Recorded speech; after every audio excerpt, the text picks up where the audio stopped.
大家好。秋冬天氣乾燥，要煲翻一啲滋潤嘅湯水。我今日咧就煲一個霸王花羅漢果豬骨湯。我呢個霸王花50克，我買咗一包咧，佢有100克嘅，咁我分開2次煲。豬骨呢度係600個 gram， 響街市買嘅，買咗1.5英鎊。咁佢都好多肉㗎，因為英國人咧唔係好中意食豬骨，所以好平。紅蘿蔔用咗3隻，400克。另外有半個羅漢果啦，3粒蜜棗同埋1角嘅陳皮。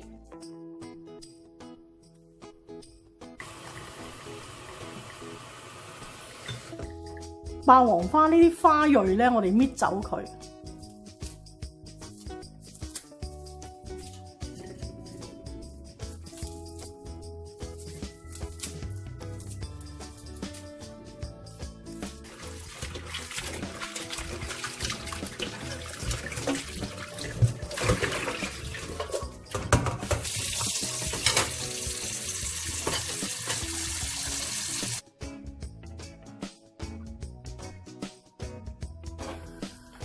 豬骨出水，俾啲薑、葱、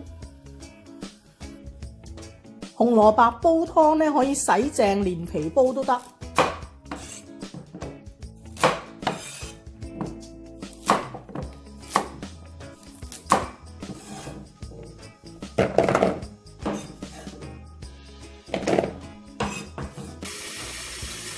呢個羅漢果咧，可以略為沖洗下就得㗎啦。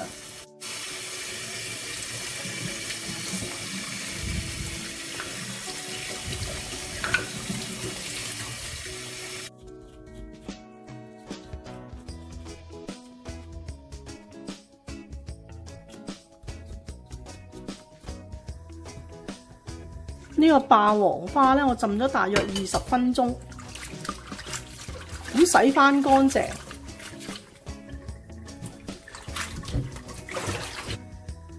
霸王花頭部硬嘅地方咧係比較老嘅，剪走佢，咁可以將佢咧剪開2橛或者3橛都得。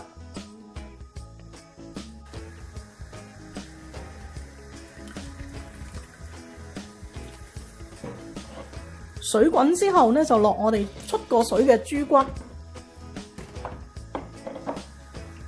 霸王花、紅蘿蔔、羅漢果同埋蜜棗，仲有一片陳皮。咁如果你有南杏北杏嗰啲咧，可以落少少。不過咧北杏咧有微毒，要落少啲，或者請教你嘅中醫師。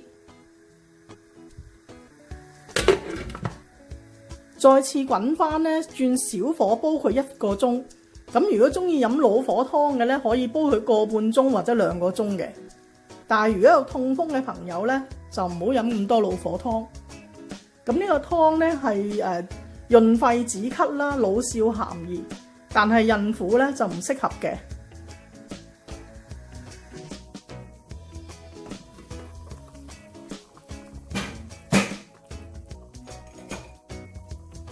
落返適量嘅鹽調味。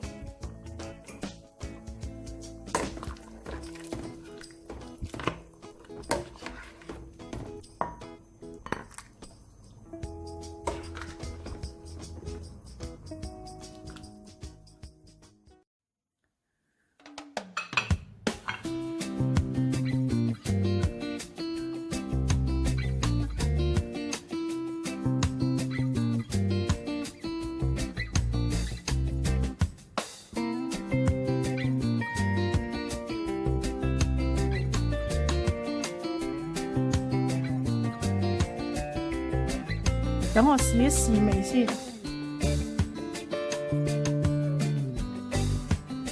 呢個湯咧加咗羅漢果，好鮮甜。